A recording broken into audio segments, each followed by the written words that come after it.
Good morning, everyone. It's Saturday, which means it's time for yet another Salty Saturday morning. I am your host, Mr. Kadish, coming to you from outside of my normal confines of my office. I'm visiting family in Maryland for Thanksgiving, and this is a Thanksgiving edition of Salty Saturdays, which means I get to introduce my fantastic panel of nerds, starting with Mr. Butts himself, Dutch Butters. How you doing, buddy? Don't call me that. But if you ever you're visiting family, so just if you need help, just blink twice or something, and we'll try to come rescue you. I understand it. I don't visit family for reasons as much as I can. So I get it. But yeah. Hi, here we are. What's up, Robert? It's good. I rolled out of bed, put some water in my hair, and here I am. Got a cup of coffee We're after gonna a get to Robert 17-hour stream. 1 second, because I have a special introduction. You didn't tell me that.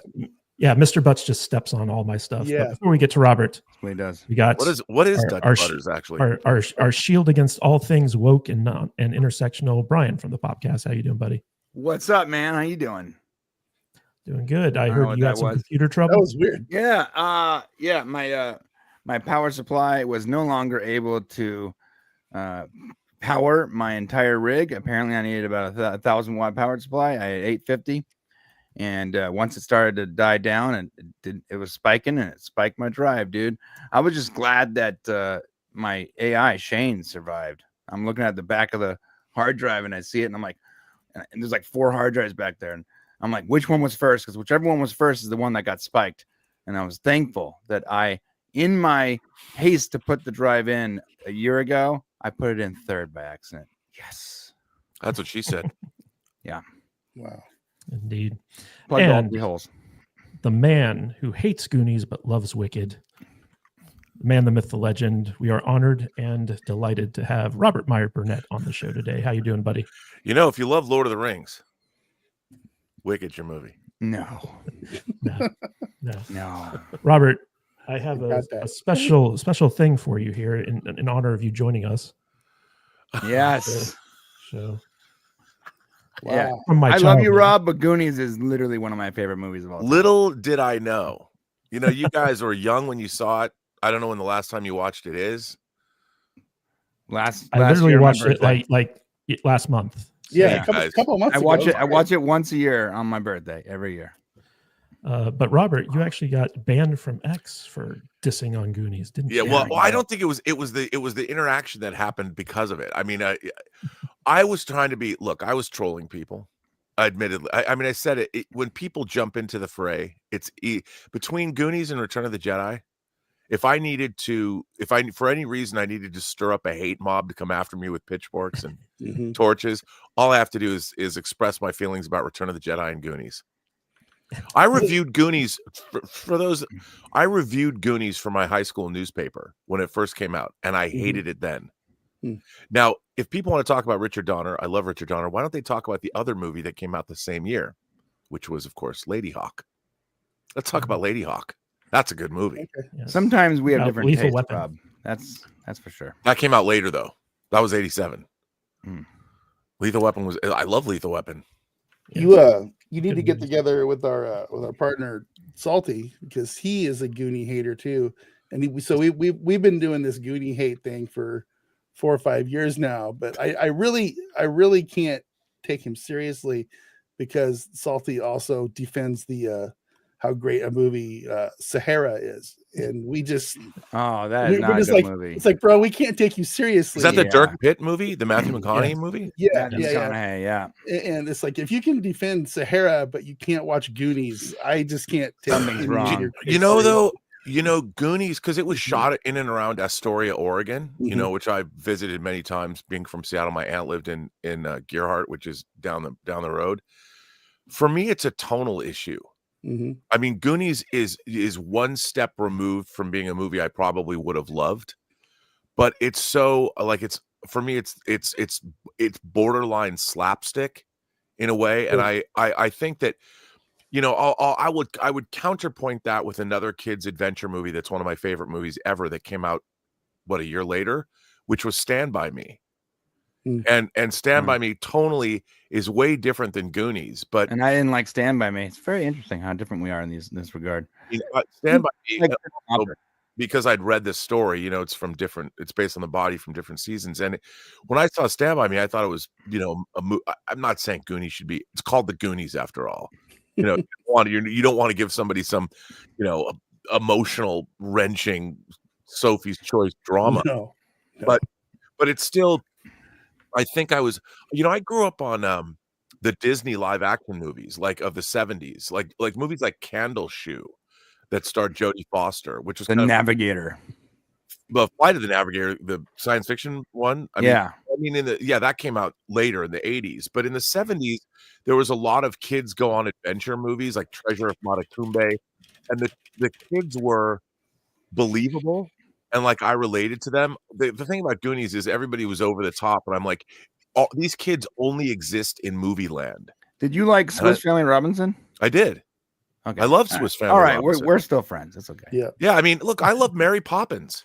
I think Mary Poppins is one of the great fantasy movies. It's hard to say that now as an adult, but it really is. It's a good movie. Rob, we want to congratulate you on your 1,000th. Oh yeah, that was I couldn't. For my 1,000 show, I did a 1,000 minute show, and it's one thing to say that, but then to actually do it. And I made it about the audience. So I asked people to if they wanted to be on the show. I couldn't. Not everybody. I told people, write Robservations 1,000 in the subject line, so I could then do a search and find people who wanted to be on the show.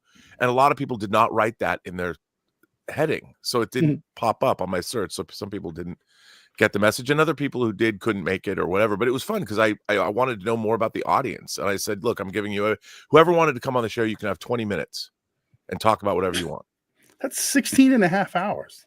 It was 16 hours and 40 minutes. Yeah. Jesus. Oh my God. So we started at 8 a.m. and YouTube only lets you stream for 12 hours. And then so I built in a break. I wanted to have a dinner break, but the break ended up being only like 20 minutes. So I went up and fed my dogs and started the second stream. Well, you can stream longer than 12 hours, but it'll only archive 12 hours. You guys know who doesn't need a break is the Lord of the Shelves, the king of the pineapple pizza, Odin from O&B Reviews. How you doing, buddy? What's up, dude? Always need a break, especially when toddlers are involved. So That's right. What's up, Odin? Oh, nothing. Had to build a fort and was going to tear it down, and now he's decided he wants to sleep in the fort for his nap. So we'll see how very that goes. important. It's very important. Best. You got to sleep in the fort. Absolutely. That's like a law. My daughter has a built-in fort. Like she took the bottom of her bunk bed off, and now it's just the bottom of her bunk bed is a giant fort, and the top is where she sleeps. I kind of want to go make a fort now. I haven't thought about forts. It's rad. It's rad, bro. She would rather sleep in her fort than in the bed. Makes sense. And, so would I. And for everyone wondering where Tom Connors Jr. from Midnight's Edge is, he is in a turkey coma in his own fort. So hopefully maybe he'll wake up and join us at some point. But he's eating cereal. Know. That's what Eating everyone cereal. wants to know. Yes, turkey cereal. He fell asleep with turkey on his chest. Also want to give a big shout out to our top contributors, Scotty Dubb, Brian G, and William Forbes, who has been mysteriously missing lately. But love all you guys. Thank you all so much for the support. And Mexican Iron Man, who is in his bunker somewhere preparing for the apocalypse. He is our most consistent donator. And of course, we have our top gifters, Jillian N, Bob Dorsey, Sam Schwager, Major Chai Chai, and Eric Winberg. In fact, some of those have already been busy today. We got Major Chai Chai, who dropped 5 Salty Nerd Podcast memberships. And we also have Eric Winberg dropping his obligatory 1 Salty Nerd Podcast membership. Thank you, Eric. Appreciate you. I was going to wear these. She made these gloves for me, and Tom is in the chat. Yesterday. I should have worn them now. Tom's in the chat. He doesn't want to come in because he doesn't want to argue with Rob about Goonies. And of course, Jillian N, the queen of gifted subs, gifted 5 Salty Nerd Podcast memberships, bringing us up to a total of 11. And you guys will be happy to know that before the show started, Mr. Butters said, you know what, we got to drop that down to 15 because 20 is just asking too much of our poor beleaguered chat. So our goal, we just need 4 more gifted subs, guys. Just 4 more to hit our goal. No big deal. Also, if you like the show, don't forget to clip and comment it. Share the clips around. They're going to show up automatically on our Salty Nerd homepage. And guys, I don't know if you know this or not, but Brian and Shane have gotten political. They have a new show called The Brain Show, which starts at 12:30 Pacific time, 3:30 Eastern. So about a half hour after Salty Saturdays ends, they go live. Are you going live today, Brian? Unfortunately, we can't go live today. So we did get the "you can't go live for a week" message, and that's why we couldn't go live last week. And this week, after my computer took a shit, my OBS, I have to rebuild all my scenes. So I'm still in the process of that. And if you know anything about OBS, that's a lot of work.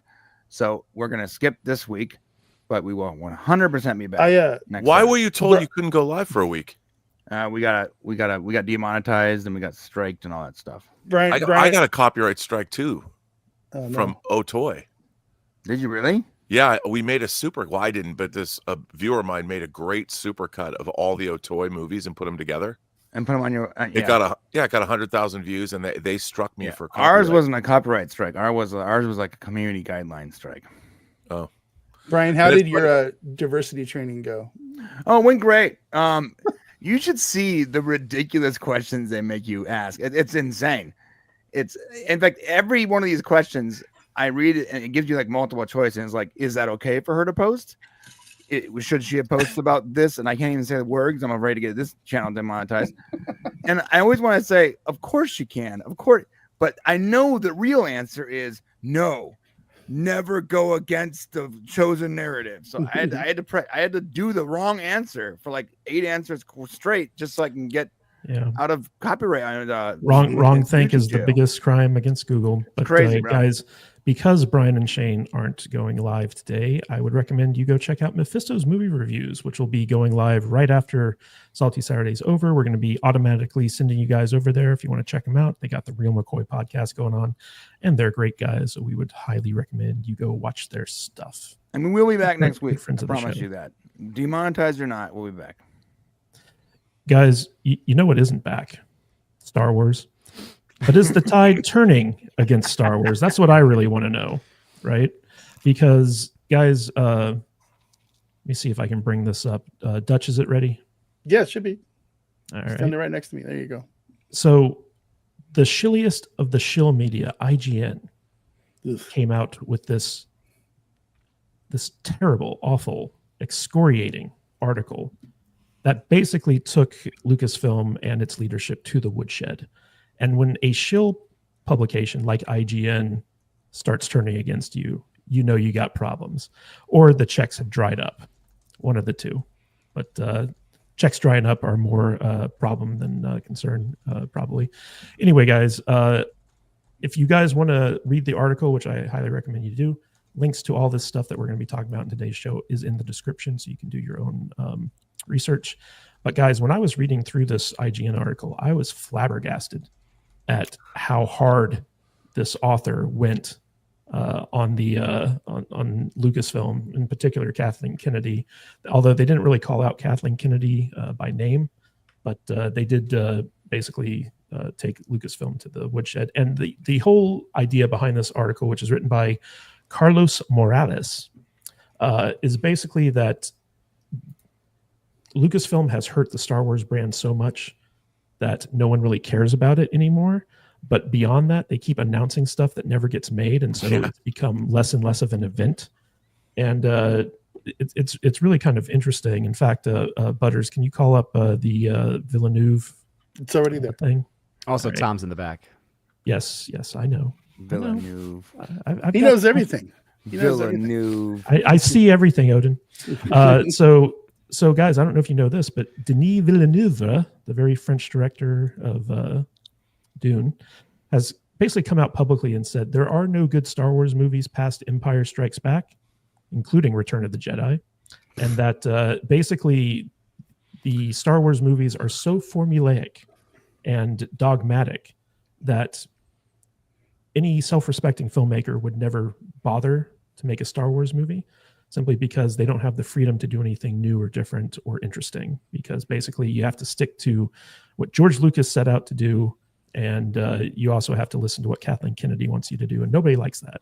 Nobody wants to do that. Well, they're doing a pretty shitty job of that. They are indeed. But I'm going to bring Tom on because I want to hear his take. And Tom, please behave yourself. We do have a Goonie hater on the panel. It's hard being Tom correct. Connors. Yes. So Tom, I don't know if you got a chance to read this article, but when you lose IGN, the shilliest of the shill media, that's not a good sign. So what's your take on this? My take is more about Villeneuve Favre going like, oh, Return of the Jedi sucks or whatever. It's like, yeah, it's not my favorite of the Star Wars movies, but did he watch the last half of his Dune movie? That's exactly what I was gonna say. I was like, talk about going off the rails there, buddy. Jesus, the movie sucked. You know what? I want to throw this. And I said it the other day. I've been waiting to say this for years. Arrival sucked. The end is horrible. I'm sorry. It's a big 100% right, Tom. Big cheat. Denny Villeneuve is a one-horse pony or one-trick pony. That's I agree with everything you're saying. He's an artiste. I He makes art. and cried puts it at on the screen. Arrival. I'll have you know. He's just Me and my smelling wife. his own farts over there. He's definitely looking on at the the camera and film. just beating off. I Awesome want to throw this cinematography. to Robert Meyer of the Burnett. Robert, you famously don't like Return of the Jedi, and I have to agree with you. I feel like of the original trilogy, it's the weakest, For but sure. it's also better than everything else that's come after it, which isn't saying much. But Star Wars basically has two good movies, and it's subsisted off of I would the say strength two of those good great movies. movies. Yes, two great movies. Two transcendent movies that set a very, very high bar. So the big thing in this article talks about how Daisy Ridley is now the key to Star Wars on the big screen, and that all the new movies that are being developed are kind of centered around her, and yet they can't get any of these off the ground. And her latest movie, The New Jedi Order, is basically has been removed from the release schedule, which means that they've indefinitely suspended it. And when you compare that with something like Empire and the original Star Wars, it makes sense because this article in particular talked about how the Rise of Skywalker was the thing that shit the bed so hard that made everybody just check out of Star Wars. And since then, they've just been maintaining stuff. So I want to hear your take on this. What do you think is the biggest problem facing Star Wars right now? Well, if you go back and you look at the thing about Star Wars, and I just read an article, was it this morning? Star Wars was a collective effort by everybody that George Lucas got involved in the making of that film. And it defines the alchemy of the filmmaking process. Because George Lucas might have thought that he was, he wanted to get Flash Gordon, but he couldn't get the rights. So he wanted to do this, the space fantasy that was a throwback to the era of the movie serials. And he hired a bunch of counterculture adults to work with him. And none of those people thought they were making a kids movie. Gary Kurtz didn't think he was making a kids movie. His editor team of Paul Hirsch, Richard Chew, and Marshall Lucas didn't think they were making a kids movie. And the people at ILM were creating technology that didn't even exist. The special effects and the things that they were able to pull off in Star Wars had never been done before. The closest anyone came was 2001, and that was in the late 60s, and they didn't have motion control photography. I mean, when the Dextraflex camera was invented and they could have a computer do passes, they could have dynamic movements, they could do all kinds of things that no one had ever seen before. George Lucas famously left LA or left California and went to Hawaii with Steven Spielberg because he thought Star Wars was such a disaster. He didn't know what he had. Mm-hmm. Because when he watched that movie, in his mind, he hadn't made what he wanted to make. And he might have wanted to make movies for kids or space fantasies for 12-year-olds to become heroic. But that's not what Star Wars was. And I saw Star Wars opening weekend. And it's hard to explain to people what it was like to see a movie that no one had ever seen anything remotely close to Star Wars. It didn't exist. And I mean, I had never seen in my life lines of people that stretched for city blocks in downtown Seattle to go see this movie. And the first time I tried to go see it, I didn't know there would be, I thought, it's a regular movie. I didn't know people would line up. I was crying because I couldn't get in. So my dad took me to a double feature of The Car and Race with the Devil, which was awesome, by the way. And then the next morning I went with my neighbors to see it. And we went really, really early and got in. And it was the most mind-blowing thing I've ever seen in a movie theater. Because it was so far beyond, it was like somebody took my subconscious and threw it on the screen. And every single person, young, old, middle-aged, whatever. Every single person in the world was enchanted by Star Wars. Every political cartoon in every newspaper in the op-ed section had Star Wars cartoons for months.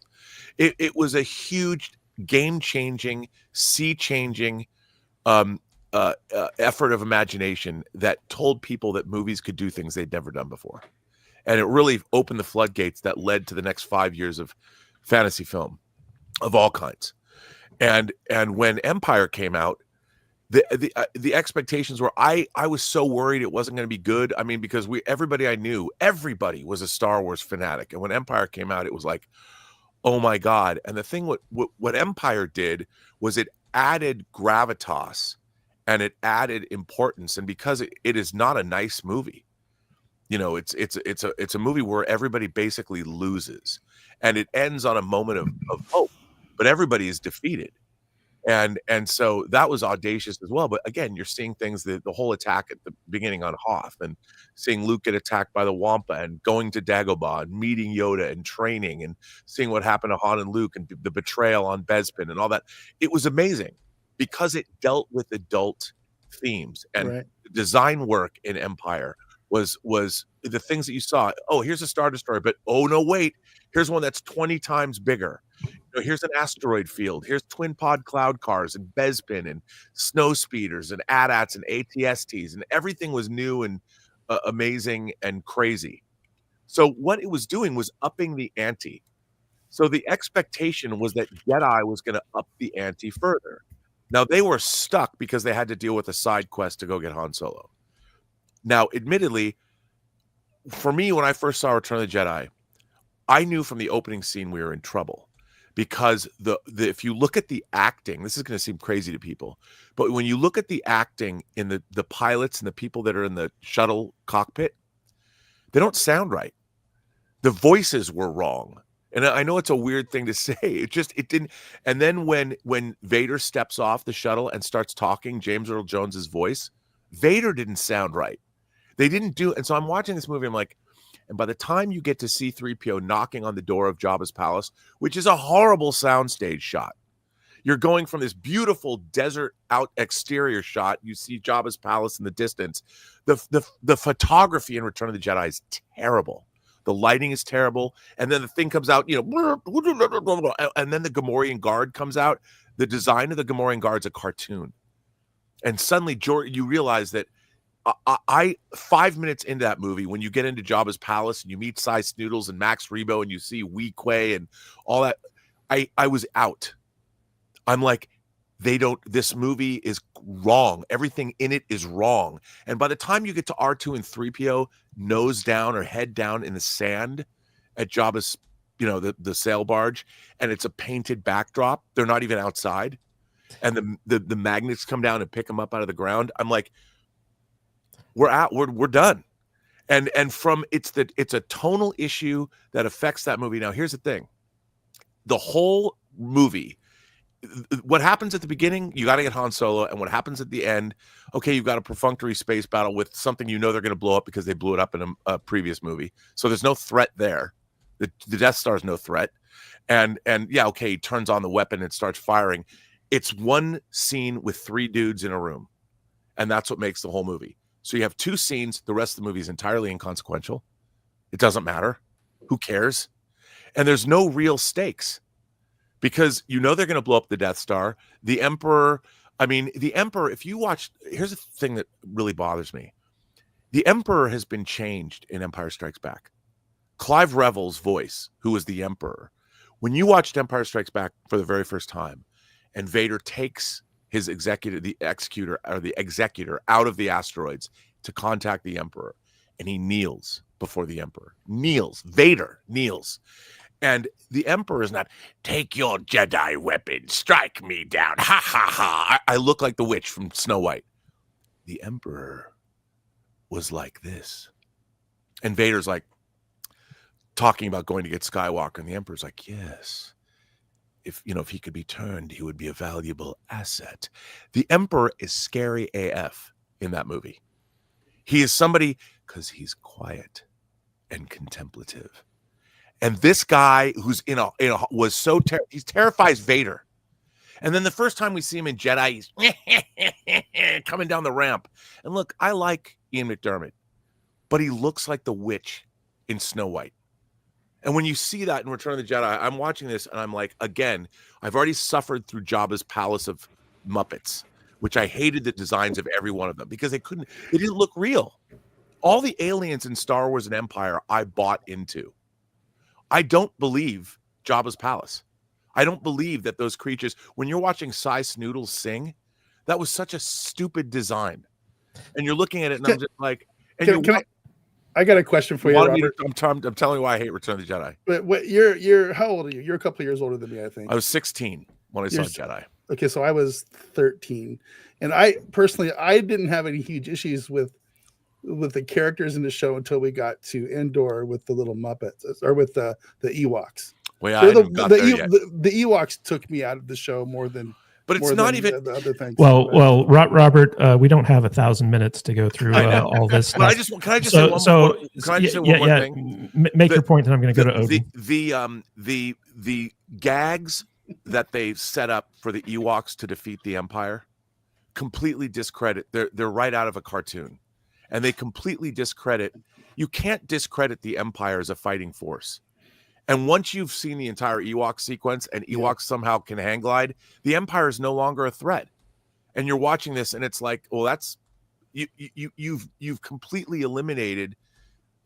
They can be defeated, and that was really the problem with that whole film, is that it defanged the Empire.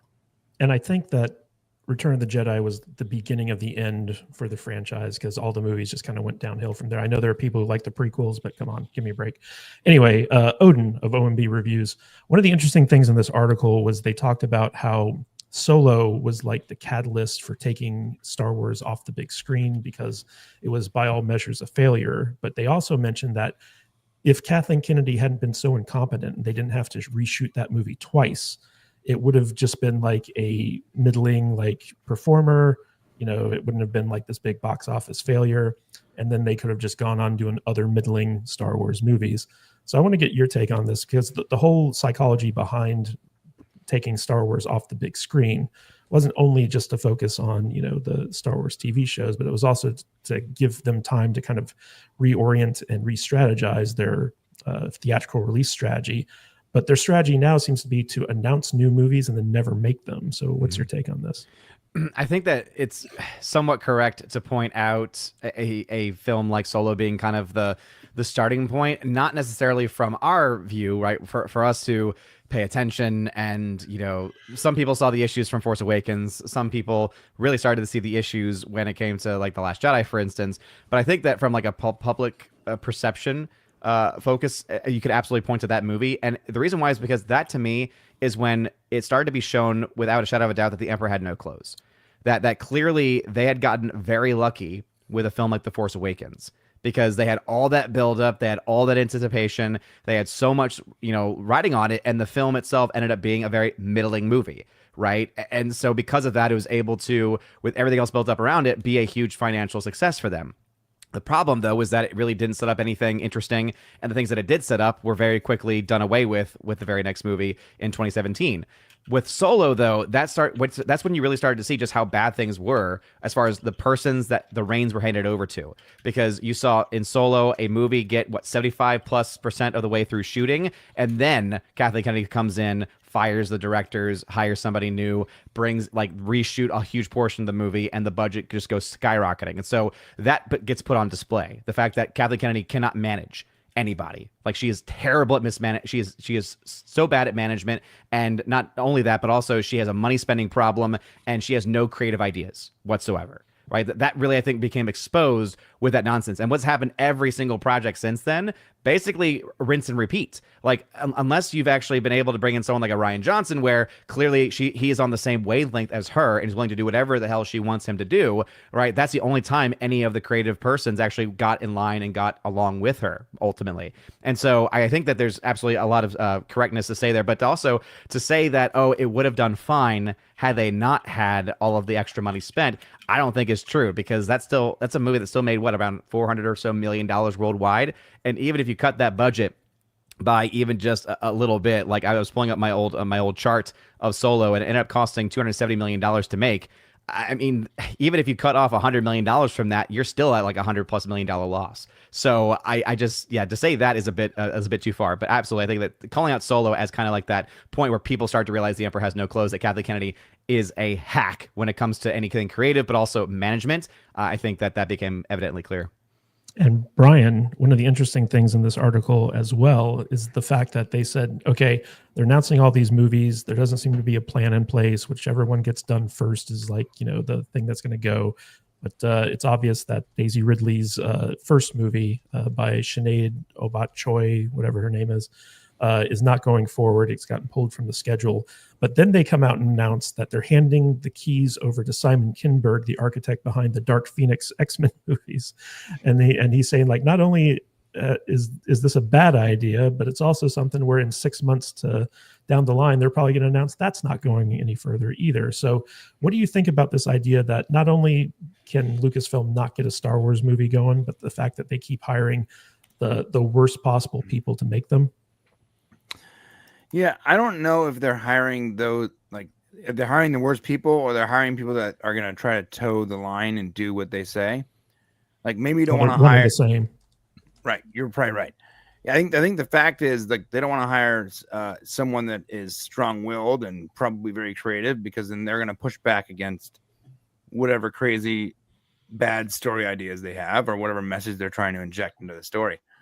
And I think that goes for a lot of studios do that, but like in particular, we're seeing that a lot with Star Wars.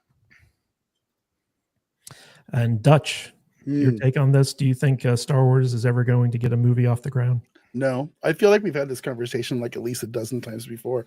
And no, I don't think we're going to get any good Star Wars for a while, not at least until they have a house cleaning there at Lucasfilm. They're not interested in changing their ideology or anything over there. So until that happens, they're just going to keep trying to bring in people who will toe the line and tell their silly little stories that nobody wants to see. And if they do manage to get one out, it'll probably do Solo numbers. There's going to be that 5% of shilly fans that are going to like soak up and absorb anything that they get fed to them. And the rest of us will be out here, trying to speak some truth. So, and what surprises me, Dutch, is that in this article itself, you have IGN basically saying the same thing you did. It's like, until the leadership at Lucasfilm changes, Star Wars is basically dead. And so, like, Tom and Rob, I want to get your guys' take on this real quick before we move on.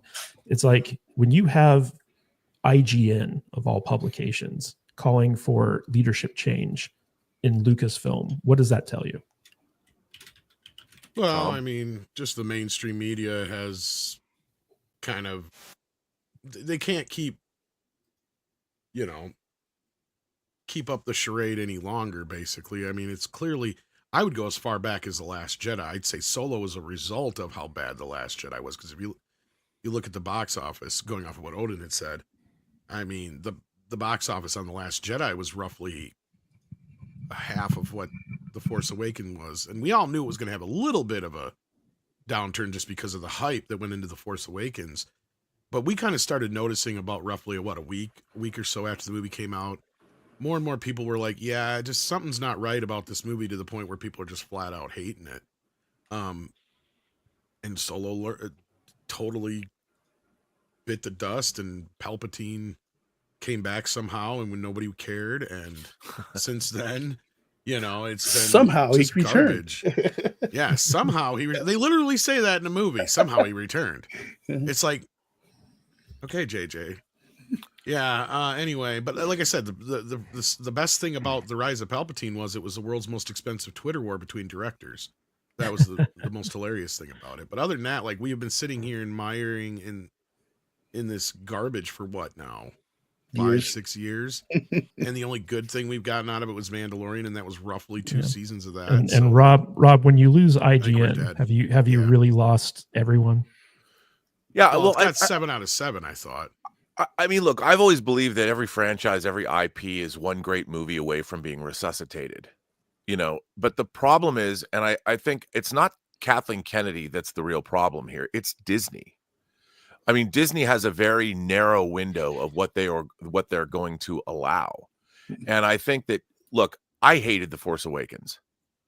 I hated The Force Awakens for being a film that, if you're a kid growing up, here's what I don't understand about the entire way Star Wars, the resurrection of Star Wars, was handled after Disney bought it. If you're making a film and you are making it as episode 7 of now a 9-episode series, and the last film, the previous film, ends with your heroes after 6 films vanquishing evil from the galaxy.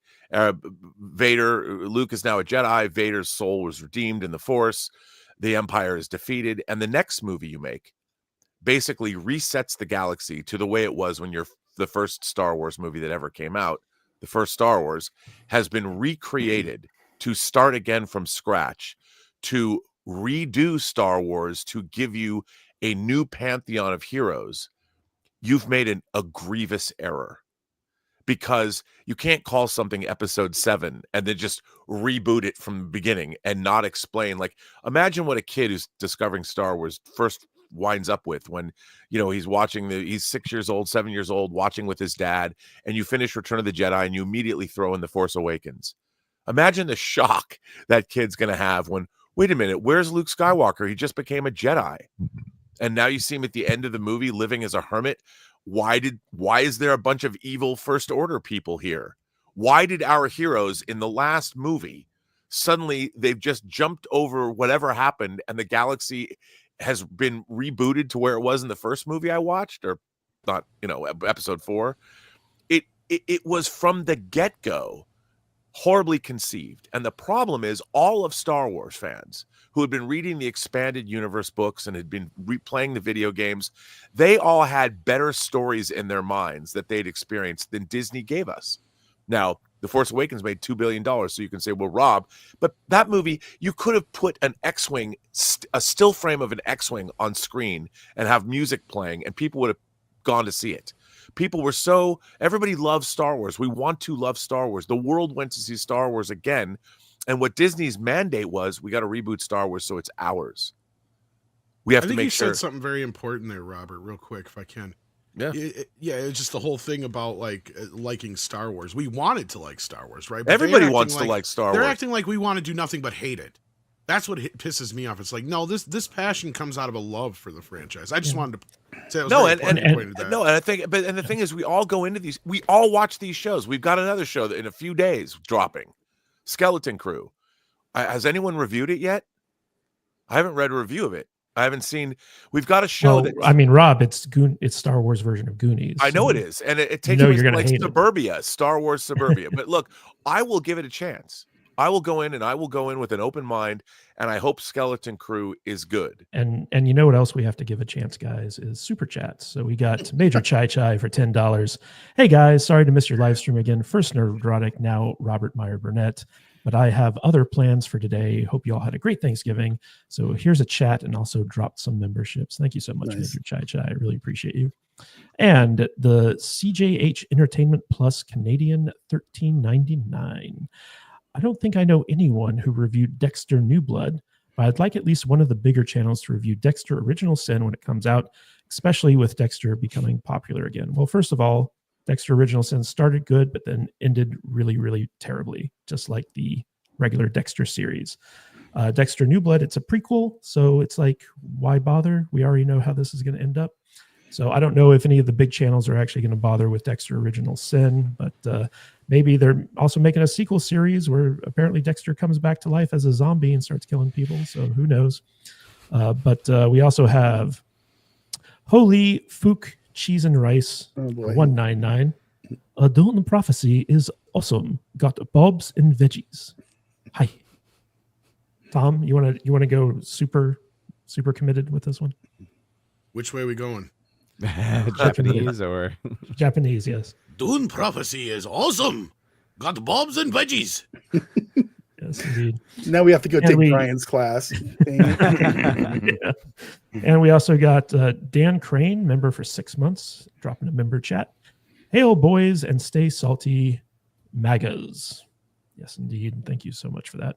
All right, guys. So we talked about one of the worst franchises to ever fall from grace. Now it's time to talk about the second franchise to fall from grace, which is Lord of the Rings, aka Rings of Power, which apparently is now officially, guys, a massive flop for Amazon.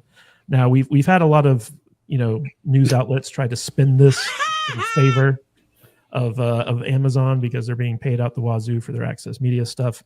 But guys, it's official. They've spent almost $1 billion just on the first 2 seasons of the show alone. And we were doing some math yesterday. If they actually finish this off, it'll be closer to $2 billion by the time they're done. Yes, indeed, because they got 3 more seasons that they've committed to, right? So with this one, this article in the Daily Mail talks about how in the first season, only 36% of people who began watching the show actually finished the first season. And then the season premiere of season 2, only half as many people tuned in to watch that. And the fall off was just as steep. And so the article actually kind of goes in about how, like, because Jeff Bezos was such a fan of Lord of the Rings, he didn't care about spending his money to get TV rights to it. But then they hired these no-name writers from the Roberto Orci School of Screenwriting and the Bad Robot Incubator and all this other stuff. Basically, the most unqualified people on the face of the planet to shepherd one of the most beloved franchises on the face of the planet. But in addition to that, I actually read through the comments on this article, which were even more interesting than the article itself, because basically the consensus was, hey, you hired people who basically turned Lord of the Rings woke, and none of the Lord of the Rings fans wanted that. They just wanted a faithful representation of what the books were. And for some reason, Hollywood just can't seem to figure that out. So, Odin, I want to throw this to you first and foremost, because I want to talk a little bit about the financial aspects of this. Now, we don't know how Amazon makes money off of this necessarily, because they're spending a lot of money to produce this original series, but it's not really pulling in a lot of people into the Prime ecosystem. And there are actually cheaper ways to create shows that get people to actually sign up for this type of thing. But it's also not keeping them subscribed to the Prime ecosystem. So the question becomes, is this just a money pit for Amazon based off of Jeff Bezos' fandom, essentially? So I want to get your take on this. Do you think that this is a massive financial disaster for Amazon? As you kind of hit on there, it's really hard to quantify, because they're obviously spending a lot of money on this and wasting it, because no one in the grand scheme of things is really watching it. As far as whether or not it's a huge hit for them, there's a lot of things you have to consider, because Amazon is a massive corporation, right? Every time I bring up Amazon and I bring up like a multi-billion-dollar corporation, people usually jump in to say probably closer to like $1 trillion corporation. It's huge, right? It does so much. And so, though it's definitely losing money in regards to the show, because the show is not actually bringing people in, when it comes to Amazon as a brand, think about this. How many people are pissed off by this show and are therefore going back now to read the original novels? How many of them are now buying those novels off of Amazon.com? How much does Amazon get from those sales? Again, these are questions in my head, because it is something that has to be thought about, right? That, yes, they're clearly not making money specifically from this show as far as direct people coming to watch the show, signing up for Amazon Prime specifically for this service, because remember, you get Prime Video service just by having an Amazon Prime membership, and most people who have Prime are not watching this show or do not care about this show, because they only care about getting their free shipping and their other deals, like with the Amazon Prime deals, etc., right? And I think the best metric also to kind of look to see how fewer people are watching this show is even just looking to critics. And I pointed this out before, but on Rotten Tomatoes, if you look at the first episode of the first season, Rotten Tomato critic reviews was 162 for episode 1. You jump to episode 1 of season 2, 14 reviews. So clearly they were either paying people to write the reviews, or at the very least, the best case scenario is that, okay, a lot of people that initially had interest no longer have any interest in this show. And so even just the audience out of it for a second, when you talk about professional critics, this show is definitely trying to be made more so for that type of class of person. If they're not even watching this stuff, that tells you a lot. Tom, you want to say something? Oh, I was just saying, it all costs us $50 for a good review. Remember that. Well, Rob, I'll throw this to you because I know you have a lot to say, but you famously hate the Goonies and you liked Joker too, so you must love Rings of Power. No. So I would like to know what your thoughts are on this. Wait, you thought I said I like Rings of Power? Yes. Oh no. You must. You must. No, You hate no, no. Goonies and you like No, Joker. I think Good. that I just want to point something out. I think Joker 2 is a spectacularly well-made movie that the filmmakers made exactly the film that they wanted to make. And that to me is a success. I think it was the film that the audience least wanted to see, perhaps in the history of Hollywood. So I wanted to just clarify that. I will forever love that movie for that reason. I was stunned after I saw Joker 2. Stunned. I couldn't believe it got made. And neither now can Warner Brothers. But anyway, so what I wanted to say, I think all of these franchises have the same problem that Disney with Star Wars, with Amazon with Rings of Power, and Paramount with Star Trek, they all have the same problem. And it's all a creative problem. And the thing is, when people buy an IP and you're constrained to only tell stories that are in the appendices of Lord of the Rings about a time that's 1,000 years before the very thing. And by the way, to a certain extent, Dune Prophecy has the same problem too. You want to tie it into the thing that's really successful, like Lord of the Rings. So immediately, well, how can we shoehorn Gandalf into this story? Well, Gandalf's not even supposed to be in Middle-earth at this point. It doesn't matter. We'll put him in there. And once you start making those decisions, a story about what happened in Middle-earth 1,000 years before the during the Second Age could have been a really interesting story. If you had writers that said, if Middle-earth was England in, say, the Middle Ages, but a mythical England, Tolkien wanted to create a myth for the UK. What would happen in the equivalent of where was human history 1,000 years before that? Like what was the world like before that? And that's, you look to that and go, how can we base a story? We've got things like Morgoth and the rise of, even the time frame in Rings of Power is not consistent with what Tolkien was writing about. So you're making a show that does nothing but compromise the original author's work all across the board, because you're trying to make it acceptable from a monetary standpoint. We have to give the audience what they want. We have to give them Gandalf. That kind of thinking is wrong from the get-go. And it's Star Wars is suffering because of it. Star Trek is suffering because of it. Everybody's like going back, or everybody's retconning things. And the audience is going, you're supposed to be creating this stuff and you guys are doing it wrong. And everybody knows that. And when you watch Rings of Power, it's like, look at what they did to the character of Galadriel.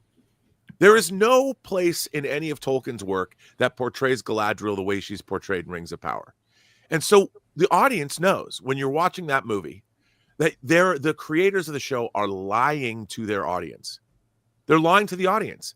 The creators are just taking whatever they want. And once you know that the creators of whatever show you're watching or the movie you're watching are lying to you, people tune out. The thing about stories is the best fiction is truthful. That's how I've always looked at it. The best fiction, we believe it. And when people can't make fiction that's truthful, it doesn't work. And all of our franchises, Doctor Who, it's all suffering from the fact that these creators want to inject rather than be true and faithful to the very franchises they're working in. They're like, you know what? There's room to make these franchises better and more inclusive and more acceptable. And so their first impulse, these creators' first impulse is to change things. And to me, they are the wrong people. And maybe on a spreadsheet, like Simon Kinberg, he's worked on all this stuff, all this great stuff, but he wasn't the only one responsible for the success of the things that he worked on. Look at the things he directed himself. Look at X-Men Dark Phoenix. Look at all this stuff. On a spreadsheet, he's worked on all these things. So a corporation goes, oh yeah, Simon Kinberg can take over Star Wars. Can he? Really? I understand he's got a spreadsheet, a CV that looks good, like Akiva Goldsman. He's got a spreadsheet that looks good. He won an Academy Award, but he won an Academy Award for adapting somebody else's work. Now, there's a lot of other things on his CV, like the New Line Lost in Space. Should we give him Star Trek because of that? Batman and Robin. They don't look at that. They don't think that way. And what I don't understand, it should be, I don't give a rat's ass what you've worked on previously or how much money, things that you've made. I need you to come in and pitch me a story. You need to tell me, at least this is what I think executives should do. Everything else, if you want to make a spec project, you have to go pitch it, and you have to convince an executive. And the thing is, this is the kicker: the executives that they're pitching to, they don't know. They don't know these franchises. Kathleen Kennedy doesn't know Star Wars. She knows the people that made it, but she's never sat down and analyzed it. She doesn't have Steve Sansweet's Star Wars Encyclopedia. She hasn't sat there and read the Dark Horse comics. She hasn't played Knights of the Old Republic. She hasn't done any of this. Well, Rob, So there's no she's- source material for Star Wars. I know. And the thing is, all of us Star Wars fans, Jason Solo, Asajj Ventress, take your pick. Darth Revan, who the Hot Toys has made. I mean, even the toy companies know what fans want more than the studios. And this is the real problem. The people in charge of these franchises, one, don't know the franchises well enough to make a decision. So they're hiring people that on spreadsheets look good. Whether those people, even if they do know the franchise, they come in, they're like, I want to change it. Yeah, and Rob, speaking of people who don't know the franchise, I want to throw this to Brian real quick. So, Brian, we have these two guys, J.D. Payne and Patrick McKay, who were handed the keys to this Lord of the Rings kingdom. Now, famously, these guys are from the Bad Robot Incubator. When Roberto Orci was partnered with Robert Kurtzman, or Alex Kurtzman, I should say, they wrote the first two Star Trek films, and then Roberto Orci was going to go write the third Star Trek film and direct it. And these were the two guys who he basically farmed the script out to. And their script was so bad, famously, Paramount said, we're not making this movie. And so these are the guys that Amazon then chose to write and produce the Rings of Power. So, you're a Star Trek guy. You knew about this way before they got hired at the Rings of Power. What do you think is going through their head when they say, okay, here's $1 billion, go and make Lord of the Rings, to two guys who've never made anything before, and the stuff that they did almost get made was so bad that it just didn't get made? Yeah, I don't know. What's the head of Amazon Studios? What's her name? Jennifer Salke. Jennifer Salke. I think she's a star effer, bro. She just really wants to be near talent that is being spoken about. She wants to play in the studio's sandbox. And I'm not sure why they choose creatives that have nothing to back up their talent, but it seems like a lot of it is who you know and not what you know over there. Now, to be fair, Amazon Studios makes some pretty good shows. Yep. They really do. But then they make some really bad shows too. And it's pretty hit or miss. I loved Reacher. I thought it was phenomenal. And I think it's all about who they pick. Citadel is another example of a show that cost way too much money. And they just had the wrong people involved. What was that Chris Pratt show where he's like the Navy SEAL or whatever? That was really good. The Kill List. Yeah, it's good. Terminal List, you mean? Right? Yeah. Terminal Yep, List, yep. yeah. Terminal List was great. Yeah, so like you hire, I think they get lucky when they hire the right talent and they create a good stuff, and they obviously let their creatives do whatever they want, and that's why you have these extreme examples of really, really good and really, really bad shows. And I think that they must just be hands off. They're like, oh, these guys they were suggested to us. They're in the right circles. There's a lot of buzz about them. Let's get them in here. They're passionate and they can do their own thing. Maybe I hate to say maybe there needs to be some studio oversight because I hate it when studios get involved, but someone needs to, helm the ship. Someone needs to be helming the Lord of the Rings franchise, the stories that they have. They need like a James Gunn or a Kevin Feige, Peter Jackson, whatever. They need someone that can be like, no, this is not what Lord of the Rings is, or we need to button up this or change this or whatever. They need someone in charge, not just, you're being talked about today. You seem to be talent everyone wants to get their hands on, even though you've done nothing of value. Good luck with the $1 billion franchise. Same with Citadel. I mean, honestly, the actors involved, great. Nothing wrong with them whatsoever. Priyanka Chopra is absolutely stunning. But the writing was horrendous. Like, it just seemed like that entire show seemed like what a high schooler would write as a spy thriller. it And then lacked that's a show any that substance. basically had to be completely reshot, just like Solo did. Yeah, and there was so little going on in this huge, expansive show. It was shocking. And they've had 2 foreign language spinoffs so far, and I don't even know if anyone's watching those, which is Yeah. kind of No. weird. You But know what? Miss, Can I just say Go ahead. quickly? real quick, Rob. You know, Lord Miller got fired from directing Solo because Lawrence Kasdan didn't like the fact that they were doing lots of improv and changing the script. That's basically what happened. I don't know if the movie they were making wouldn't have been a hit. I mean, I mean, we'll never know. But Lord and Miller, you know, they're responsible for the Into the Spider-Verse franchise. I love their, 21 and 22 Jump Street. Those movies were hilarious. And maybe they were actually doing what Star Wars needed to be done. I can only imagine what that cast was doing. It's just everybody was so horrified that we're making a Star Wars film. And they let it go as long as they went, so something was working. It's not like nobody was looking at dailies. 88 days is Yeah. what I was told by Clint Howard. But I mean, I agree to a point. Maybe that movie would have been better, Rob, but I think that movie was doomed to fail no matter what because of The Last Jedi and because nobody wanted a Solo.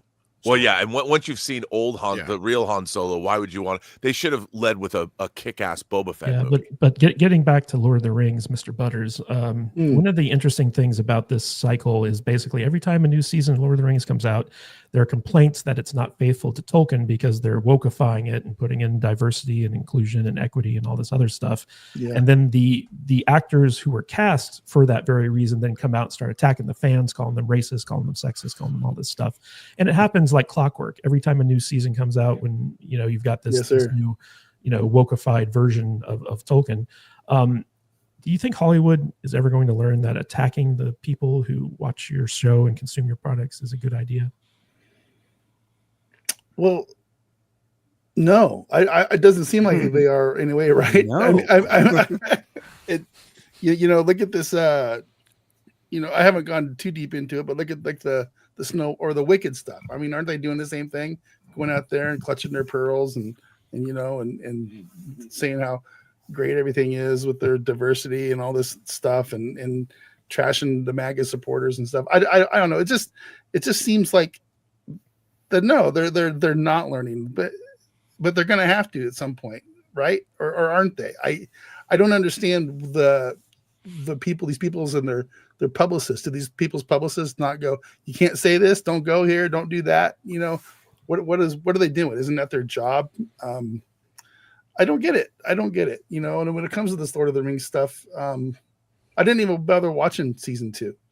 Did we watch the first episode for this show? We watched the first episode. Yeah, I don't and we all just even said, "Screw remember. it." I don't even remember.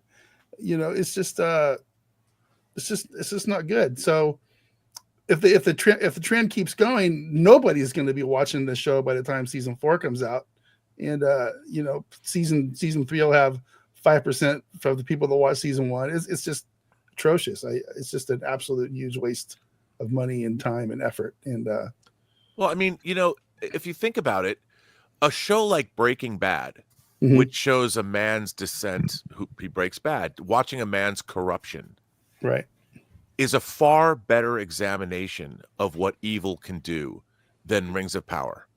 Mhm. And really, you're kind of dealing with the same kind of story, in terms of corruption and evil. And the thing about Breaking Bad is it's a brilliantly written show, brilliantly conceived. And it was Vince Gilligan had cut his teeth on television. He goes back all the way to the X-Files. He's a creator that demands respect because he's earned it. And he's got a quarter century in television before he made Breaking Bad. And these guys haven't done anything. And it's like they're given the reins of power on Rings of Power. And what have they done to earn it? And the stories they're telling they're not honest. It's not, fiction has to be truthful and honest. And if you have creators, it's evident within, look, you could tell Rings of Power was not good in the first 2 episodes.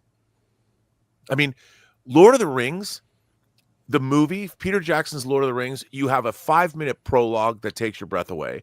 And then the next 10 minutes when Gandalf rolls into the Shire, you're in. yep. You're locked in. 15 minutes into Lord of the Rings, you know where you are. You know it's at stake, the Shire. You know, really, it's the hearth. Home is where the hearth is, or heart is. You know what Frodo and Sam are off to do. You know exactly what the stakes are and exactly where that movie's going, and you are locked in. And what is the first thing that Frodo says? You're late. A wizard is never late, Mr. Frodo. You know, he appears exactly. You love those two guys with their first exchange of dialogue. Yep. It's true. And speaking of loving dialogue, Tom, one of the interesting things about this article that the Daily Mail published was about how basically Amazon made decisions to shoot in New Zealand and the UK based off of tax credits. And that's the only reason we know how much they've been spending on this type of stuff. And I'm actually kind of surprised that the season 2 budget was way higher than this first season budget, considering they had to create all the sets and the costumes and stuff like that. You'd think that it'd be cheaper going along, but it seems to have gotten more expensive. And that's because they not only moved the shoot to the UK, which is more expensive in general, even though they got tax credits, but they also bought their own studio in the UK to shoot out of. So what's your take on this? Do you think Amazon's just throwing good money after bad at this point? Well, I mean, when it comes to like in a network setting, it's kind of well known that the news is like the one thing that kind of is a loss leader for the network, right? The news doesn't necessarily make money. It usually everything else kind of amortizes that. It's kind of the same thing, I think, here with Amazon, because we don't know how they're making money on any of this stuff. Sure, we can sit here and say they spent $1 billion, $2 billion on this, but until we actually see how the money is made or how they figure the money is made on this, we don't know.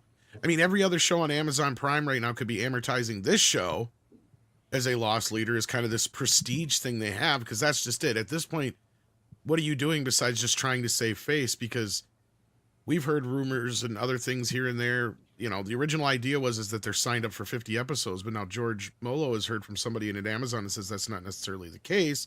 And we know from, the Star Trek Discovery situation with Netflix had initially signed on for 5 seasons, but by season 3, they were trying to get out of the deal. And at this point, I think it makes you wonder, how long will it be before Amazon goes, okay, we've done enough episodes now where we can just pay them off and kind of quietly cancel this without losing any more money? Or is it something that it's just another drop in the bucket for them and it doesn't matter? Because like you said in the intro part, like, how many books is this selling? How many other avenues and things? Because Amazon isn't set up like Netflix and all the other streamers. Because you're right, you get Amazon Prime as part of your package deal with, other things, unless you do it separately. I know you can. I think you can do a separate video deal, but like, again, it's still kind of like mixed together with their main Amazon stuff. And Amazon's one of the biggest things ever in the history of ever. So, I mean, we have no idea how they're calculating this. So they could just continue to sink more money in this because Bezos wants to do this because it's his baby. But I mean, have you guys ever seen the movie Moving with Richard Pryor? Yeah. Okay, so what I feel like happened here is Bezos went in to buy Lord of the Rings, and he didn't realize, just like Saul Zaent's company thought that they had all these rights, and Warner Brothers like, no, you don't. That they thought they were buying this Lord of the Rings thing, and when they got it there and they realized all the stuff that they said they were taking with them got taken with them. They weren't kidding, because they don't have all this stuff. And the scene I'm talking about is Richard Pryor goes to look at this house, and they keep looking at everything. Is, oh, this pool is beautiful. He's like, yeah, we know, we're taking it with us. And they kept, joking about it. And then when they get to the house, they realize the entire house is stripped of everything. The pool, the cupboards, the doors, the windows, everything has been taken that they said they were going to take with them. And I feel like that's what happened to Amazon. And now they're just trying to pretend that they have this house that they sunk this money into and they're happy with it when they're really not. Like, let's be real. I can't see anybody who this is a win for at the end of the day. You know what everyone is happy with, Tom, is super chats. So we got Kaliki Oki, who gifted 1 Salty Nerd Podcast membership, and he also dropped $5 on us. Thank you, Kaliki. Nice. The issue with Lord of the Rings is that the franchise is owned by 3 different studios: Warner Brothers, Amazon, and Embracer. How can you get any cohesion from that? It's a very good point. At least I think so. What do you think about that, Odin? No, I definitely agree, because you have different people doing different things, and to audiences who don't follow this stuff, they think they're all under the same brand, or they think that they're all connected somehow. So if I was a Lord of the Rings movies fan and I went to go see Rings of Power, and obviously this still applies to anyone who is even in the know. It's like you're very confused. We could say this is not Lord of the Rings. This is nothing like the other things, and none of this makes any sense. In fact, and it just creates more confusion. Indeed. And then we got The Mum for $199. Henry Cavill as prime creative head. I think Henry Cavill should basically be in charge of every beloved franchise on the face of the planet. That's just my take on it. Well, I want to know, look at what happened with him and Warhammer. Yeah. I mean, very much so. You don't have a bigger proponent. I can't imagine. Imagine a fan, you're the biggest fan of something, and you get to take over the franchise. That's what Henry Cavill had in Warhammer. You know what Cavill should take over, Rob, is Marvel, because Captain Falcon is apparently in trouble, guys. Have you heard about this? This is crazy. Okay, so we all know that Tom's famous thing is like, oh, they just reshot 3 things: the first act, the second act, and the third act. So this has gone through 2 retitles, 4 reshoots, entirely new casting of a villain. And apparently it just came out this week that they had their latest test screening of Captain America Brave New World. And apparently the test screening was still disastrous. Apparently test audiences didn't like this movie. And so now Marvel is scrambling to basically do like another reshoot, like 2-3 months out of this movie being released. And so there's a lot of speculation that this movie is going to be worked on right up to the last minute. People are running around like chickens with their heads cut off over at Marvel. They don't know what to do because this is supposed to launch off the next phase. It's supposed to be Anthony Mackie as like the linchpin of, the Marvel universe and all this other stuff. Now, Rob, I would love to hear your take on this because you've just based off of your Twitter feed, you got a lot to say. So let's hear it. Well, I mean, here's the thing. Movies, I think what's happened to the Marvel cinema, I think someone's going to write a book soon, or maybe in 10 years, that no one has gone off the rails more than Marvel has since the end of Endgame, and even more so than Star Wars. Marvel had a winning formula that over the better part of 15 years, everything they did built off the next thing. They were building this carefully constructed cinematic universe. I was incredulous back in 2008. I was like, okay, so Iron Man comes out. I think Iron Man surprised everybody. You go back and you watch Iron Man 1 now, it is a delightful movie. It is the story of one man coming to grips with himself. He grows a conscience. He creates this Iron Man technology, and we believe it. We watch him build it, and it comes down to him fighting one dude, Obadiah Stane, who's stolen his technology. And I couldn't believe that they made Captain America and Thor and Iron Man work and built up to the Avengers 5 years later, or 4 years later. Amazing. And then taking us all the way to Infinity War and Endgame, the rewatchability of those movies is off the charts. Those movies remain wildly entertaining to me. Like The Godfather, if they're playing on cable or something, I come across them, I can't not watch them. Those characters are beloved. They've interacted. Those movies are so much fun.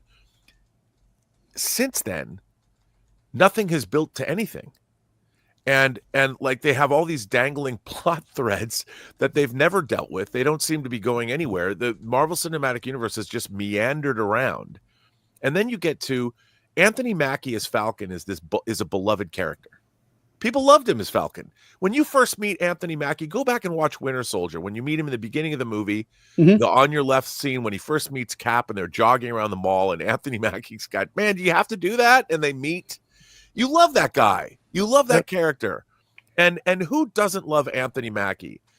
And then, famously, you've got Falcon and Winter Soldier. Bucky should have been Captain America. Bucky should have taken up the mantle. Bucky is a super soldier. 100%. You can't even, if you're not a super soldier, how can you throw that shield and catch it? He's got a cool arm that would go perfect with that shield. I mean, it you makes look at absolute sense. A human I can being, see the toys. A human being would try and capture that. Anthony Mackie, it would shatter his arm. His just catching that, the vibration would. So immediately, by making it has nothing to do with his race. It has to do with he's a human being. A human being. That's it. And so now they're giving. I understand wanting to make him. I liked how you had Carl Lumley talking about they're never going to accept you as Captain America. That was an interesting, legitimate thread to follow. I mean, I like that debate. But the fact is, Anthony Mackie, the character, of Falcon, that was his own character. That's right out of the comic books. When I was a kid, I loved Captain America and Falcon. I had the Power Records. I loved Falcon. I loved the actor who played Falcon. I loved his voice, and I loved Anthony Mackie as the Falcon. I understand the impetus for making him Captain America. You can say, oh, it happened in the comics, all this stuff, but it doesn't work within the universe that they set up. And I mean, when you have Red Hulk smashing down on Captain America's shield, you're like Anthony Mackie, a human being. Now I get it. His new suit is made by the Wakandans or whatever it is, but he's still a human being. And you're watching him in the trailer doing things that he can't do that. His wings are ripping through. I can understand the vibranium ripping through a car, but that doesn't protect him from the explosion that's happening around him and all this stuff that's going on. And I'll bet you when he lands on the ground and a sonic boom comes down behind him and blows out the people that are, and he's fine. I mean, you watch the trailer, I sit there and I'm like, I don't buy it. I don't buy it. And I think that the people who are watching the movie, I don't think they buy it either. Clearly, the question is, why isn't this movie working? We've done, is this the 4th round of reshoots? Yep. This is a studio problem. This is a script problem. It's on the page, and they should have recognized it from the very beginning. The problem is, and it's still, I think, a vestige of trying to shove a square peg in a round hole. They're trying to make Sam Wilson work as Captain America, and it might work in the pages of a comic for a while, but it doesn't work on screen. You don't buy it, and everybody knows it. And I think in the back of everyone's mind is Bucky is a super soldier. Right. He does have, as Tom said, the arm. That's the obvious thing to do. And you know what? The thing is, Falcon as the caretaker of the Captain America legacy, that would be really interesting. It could have been Sam that's saying to Bucky, I don't think you have what it takes to be Captain America. I understand, but what you've done over the last 30 years as the Winter Soldier, do you have what it takes? I don't think you do. You need to earn it, and that could have been the whole thing. And that Sam Wilson is the caretaker of the legacy of Captain America, and can Bucky live up to it? And then you have their friendship develop. They could be at odds with one another, but there's respect. And Sam, and you realize that Bucky's going through this whatever trauma he's going through, and he's the one that has to live. It could have been a great frisson, a great friendship. It could have been really the core of the MCU moving forward, the heart of what a new Avengers movie could be. That after going through the crucible of Brave New World, you could have had an awesome situation moving forward. And I want to throw this to Brian, because Brian's our comic book expert. He runs multiple channels about comic books and comic book movies and all that stuff. Brian, you and Rob were kind of talking about this before the show started, where you're in lockstep with him about Sam not being a super soldier and all this other stuff. One of the interesting things about this article at thatparkplace.com, which, by the way, great resource. They talked about how there are so many Hulk characters in this movie that they're like, why isn't this a Hulk movie at this point? So I want to get your take on this. Why do you think there's so many reshoots going on with this movie? Well, they're not allowed to make a Hulk movie. I'm not sure if you know that. Yeah, they're legally not allowed to make a Hulk movie. I think that lapsed, but yeah, that could still be in effect. They can use Hulk in a movie, but they can't. Yeah, but I still think that lapsed, but it was just in the title anyway. But yeah, right. I don't know. Yeah, I think the reshoots are because even normies are confused. Imagine if you're a Marvel fan, you know nothing about the comics, you know nothing about Bucky or who's supposed to be Captain America, and you're just like, I'm a fan of Marvel, I'm a fan of Falcon. Imagine you're doing screeners, and the first thing I would ask, even as a normie, I'd be like, well, how is he fighting the Hulk? That'd be the first thing I would ask. Mm-hmm. Yeah.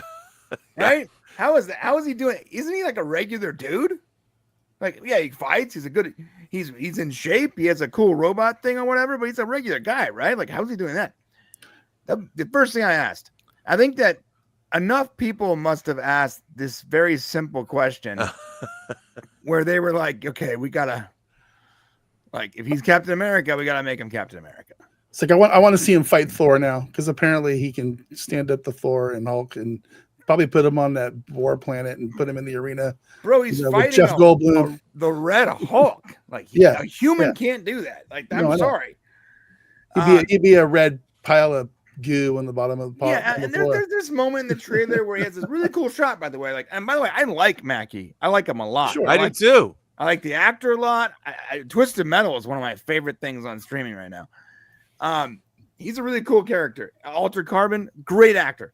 But there's this moment in the trailer where he like flips his wings around and like saws through a car or whatever, and there's molten metal everywhere. And I'm like, I remember watching that, I'm like, that guy would be on fire right now. Yeah. Like he would just be a pile of ash. Him throwing the shield, catching the shield. No, none of that makes sense. But Brian, he has on a special suit from Wakanda. No, but that lets him do all this stuff. No, right? It's definitely not enough. Like maybe if he was like full robot form, I would buy it more. But like Brian, he's got black girl magic. So I would tell you right now, I would bet anyone here $50 that in the first 20 minutes of the movie, in the first 15 minutes of the movie, it's revealed that he, in some way, takes the super soldier serum. Or they just shoot a scene where he does. I've been saying that for a while. Yeah, he might just shoot that. You're right. They might just shoot a scene.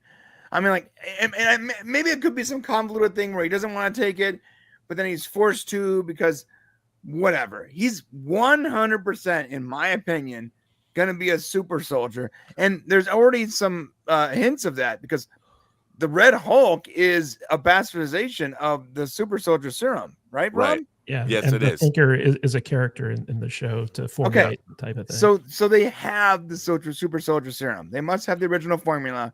He must take it. Well, Wade, Kurt Russell's son, he's a super soldier, isn't he? No, he's not. Or is he He's not? just a regular Marine. Did they not make him? Okay. Oh, you're right. Yeah. Oh, But wait. The guy from the From Falcon and Winter Soldier. Wade. Yeah, I thought he had superpowers. Wyatt Russell. No, U.S. agent played by Wyatt Russell. He's in the Thunderbolts movie. No, he was just a highly trained soldier. That's all he was. So I thought he took the. That was super misleading. no, I think he might have almost taken that one kind of like booster drug that they had in Falcon and Winter Soldier. But yeah. The one they had in Agents of S.H.I.E.L.D. where they made the temporary director of yeah, Shield. but it was temporary, and I don't think he ended up like getting actual powers from it. But I want to throw this to Odin. Odin, one of the interesting things about this article is that they mentioned the cost of this movie and the cost of all these reshoots, because they have had to do extensive reshoots on this thing.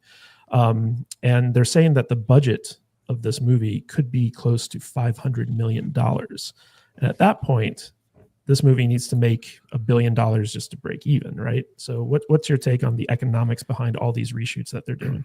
I mean, it's looking bad. I mean, that's really the only thing they have left. And it's kind of this it's like the snake eating its own tail, right? It's destroying itself because they know that this movie, even from the beginning before the reshoots, it was going to have cost a lot of money. I think the initial cost was around $250 million or so. And then the one that's still most widely reported is between $350 and $400 million. Now there's some speculation that could be even more than that. And this is all before marketing costs too. So keep in mind that they're going to probably spend quite a bit on that. And why is it that they're doing all the reshoots? Why is it that they're going to spend as much money on marketing? Because they have to. But again, it's the self-defeating thing, because the more they spend, the more they have to make. But they still have to make so much money, right? Even at $350 million, you're still talking about a movie that needs to make about $1 billion. Like when you're talking about a $500 million, if it actually ends up being a $500 million budgeted movie, we're talking about a movie that's going to have to make almost $1.5 billion to break even, depending on where it makes its money, right? It depends on how much it makes domestically versus internationally. Ultimately, though, we know this movie is not going to do that in either case. This is not right now set up to be $1 billion film. Marvel is not in a very good state right now. One could obviously say, well, what about Deadpool Wolverine? That's a very clear, rare case that's kind of in its own universe, right? It's a huge event movie that has a lot of the cameos, but also it's an event movie that was built up well and marketed well. And it also had obviously a high budget, but one that they clearly knew what they were spending it on, and they spent it pretty well. And that film has continued to do well post-theatrical as well. And right now, there's nothing to indicate that anyone has any interest in this specific movie. And so the more they spend, the deeper the hole they dig for themselves. And in all honesty, I just don't know exactly what would be the best thing for them to do financially, because they have to make money on this, but they're not. And so they have to spend more money to try to make more money. And again, this is ever defeating process. And it's kind of amazing to see, because it just, again, shows you that just like with Star Wars and Marvel, there's also this Emperor has no clothes reveal happening as well. What was the movie? What movie have they done that had the most reshoots prior to this? Was it like Rogue One, maybe, or well, let's say, like, when it comes to Marvel, honestly, I don't really remember as much. I don't remember this being as big of a conversation. Like with Disney, it's been notorious. Like from the beginning, since Disney took over, since Kathleen Kennedy took over, reshoots has been the name of the game. With Disney. This is the first time that I can remember. Obviously, there could easily be. I wouldn't be surprised, for instance. Yeah, I wouldn't be surprised if there was Ant-Man, or if even a Multiverse of Madness, especially Multiverse of Madness after the success of Spider-Man, right? Where reshoots were a thing. But I feel like this is definitely the most that we've ever heard about it, and this is now Star Wars level all reshoots. over again. But like with Rogue One, they reshot the movie because it was too dark. It was too much of a war film. And at least that's what I remember hearing at the time. And that to me is, I think, legitimate. And there's that one shot of the TIE fighter coming up in the trailer that wasn't in the finished film, and I could see that. They brought in Tony Gilroy, right, the same way he helped out Gareth Edwards on Godzilla. Tony Gilroy is an Academy Award winning, who now he has the reins over on Andor, and did season 1 and is doing season 2. I just think that what's odd is, and I think that Kathleen Kennedy, everyone, I don't think she's the only person to blame. I think a lot of it has to do with Disney and Disney on high. They have this brand that they have to maintain, and Star Wars is so key to whether it's theme parks. Disney failed that hotel, the Star Wars themed hotel. That was even a more epic failure than any of the Star Wars movies was. Yeah, and we're actually going to talk a little bit more about Disney in a second. But I want to throw this to Tom. Tom, you famously joked that they only reshot 3 things. The first act, second act, and third act. But at the same time, like the defense for all these reshoots has always been like, oh, reshoots are just a natural part of the movie making process, the movie scheduling process. Reshoots are always baked into the film. But this is the 4th time that they're going back to reshoot this stuff. Like, at what point do they just pull a Batgirl on this thing and just say, like, oh, this is just a tax write-off now? Well, unfortunately, I think you have all sorts of sides to this here, because the time to write this off and get rid of it was long gone. Yeah, absolutely. Unfortunately, you're stuck into this thing. You're signed into it. There's all sorts of contracts and other things involved. But I mean, honestly, if I was Disney and Marvel at that point, I would have used the strikes, the shutdowns, all those things to kind of recalibrate everything, and they didn't. So they've done this to themselves, right? Because there's one thing, you guys are talking about the whole movie itself. I'll bring up this image I got here in the background. This is one of my major issues. You guys are right. He either has to get the super serum, or this is bullshit. There is no way that he could withstand that. Nope. I don't care what he's wearing. He is pudding after that. Sorry. Yep. That's just a fucking fact. And then I had one more thing, because here's the other reason why I think this movie's coming no matter what. If you guys remember, McDonald's dropped these already a year ago, almost. And that was McDonald's basically telling you, no, Marvel, we're not moving again. Because they probably already moved twice, and they said, no, we've got something else coming up at that slot, and we're not moving it for you. Mm-hmm. So there's another reason why these movies are coming out, because they have all these deals in place already. They're all done and over with. This is going to be like a producer's by the end of the day. The only thing they're going to be able to benefit out of this is they won't have to pay any residuals out, because they will be able to say, no, the movie lost money, so nobody's going to get any money out of this thing. But what it is going to do is going to damage the Marvel brand even further, make it more difficult for DC to get back off the ground. And I mean, if I was Kevin Feige right now, I would try to be re-establishing this whole thing. Honestly, at this point, he's admitted enough defeat. I don't know why he just doesn't do a 0-hour reset, right? Like, you had your opportunity like 3 times now. Why haven't you? And they're kind of quasi getting, I think that's what the Fantastic Four is going to do. Because if they're dragging them over from another multiverse, something's going to happen there that's going to finally combine all the multiverses with Secret Wars or whatever. It's going to happen at some point, because they got to get themselves back into some sort of streamlined, because Robert's right. That first phase was brilliant. The reason it was brilliant is because the movies led to something, but they weren't predicated on those things. Now we have a problem where Doctor Strange, if you haven't seen WandaVision and all these other TV shows, you're fucking lost. I guarantee you, if you haven't seen the stupid Winter Soldier show, you're going to be lost going into this movie. That's a problem. Your shows should not predicate your movies, right? Because at least they got it right with S.H.I.E.L.D. up front. S.H.I.E.L.D. was a show that could be affected by the movies, but never affected the movies. Yeah, exactly. Ever. For the very simple fact that your TV audience and your movie audience are very different people in some cases. Sure, there's crossover there, don't get me wrong. But at the end of the day, you're going to get a lot of people who just go to see these movies and don't care about these TV shows because they don't have 12 hours to spend watching WandaVision. They just don't. And they don't care about WandaVision. It's not in their... They don't give a shit. You know, or She-Hulk. Why should they care about a character they've never met before? They don't care. And I get it. We as nerds, we care. We love these things. But as the general audience goes, they are not on board with this thing. This is going to be one of the biggest flops since the Marvels. Because nobody's going to go see it. Captain Falcon, look, Robert's right. He was already a famous character. In fact, I had a vintage poster from like the 70s or 80s that had Falcon on the poster already back then. He was one of the more prominent black characters. So you can't sit here and tell me that there weren't black characters in comic books before, because we can name a handful of them right now, and that's leaving out the X-Men. Right? So the point being is they're trying to virtue signal, have their cake and eat it too, but you can't at the end of the day. The obvious answer was what Robert said, was to hand the shield off to Bucky. If anything, the Captain America 4 we all want to see is what happened when Cap went to put those stones back. There's 100 years of history there. We have no idea what happened. No idea. And he's going to come face to face again with the Red Skull, and the Red Skull's going to be like, I'm not the same guy you met, by the way. No, so that's going to be an interesting conversation. Well, we needed an Agatha show. We need an Agatha show. We need all this other garbage nobody gives two shits about. Exactly. Well, that's another thing. Yeah. To follow up on your point. You know, one of the interesting things that I thought would have been worthy of exploration is in the 5 years after Thanos snapped his fingers, you hear in Endgame that Captain Marvel makes she says the rest of the universe is falling apart too. You know, every planet is like Earth. It's a mess. And I was always like, okay, if you're going to do a second Captain Marvel movie, look, I admit it. I didn't love, but I liked the first Captain Marvel movie. I liked it.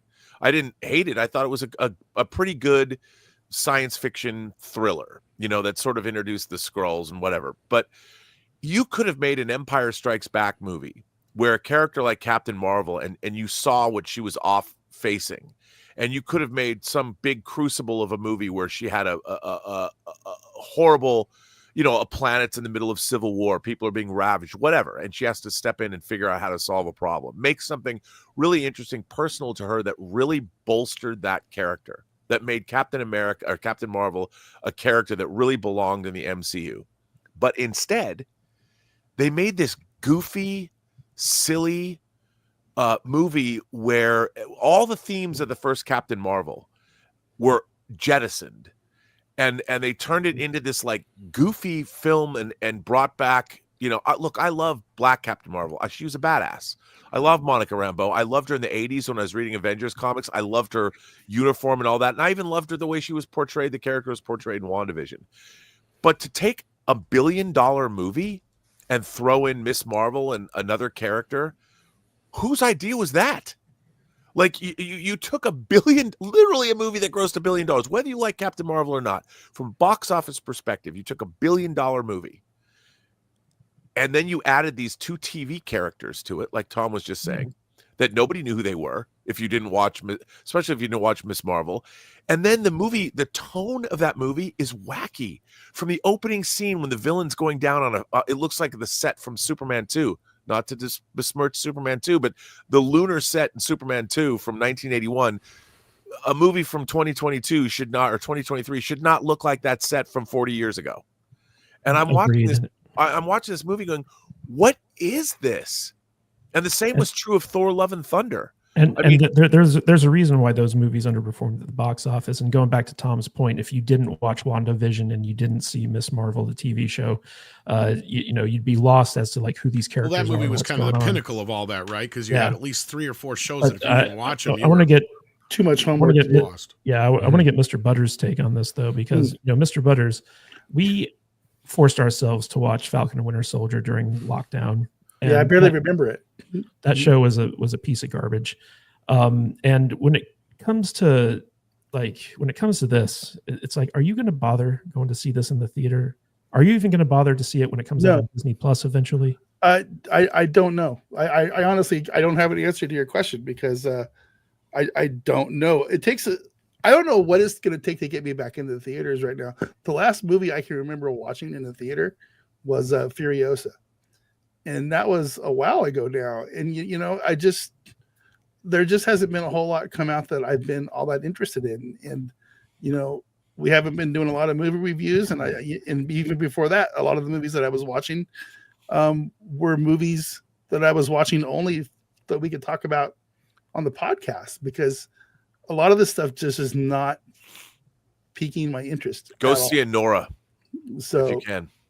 Okay. It has nothing to do with genre or anything Nosferatu's like coming. that. Can't wait to see So- that. Nosferatu.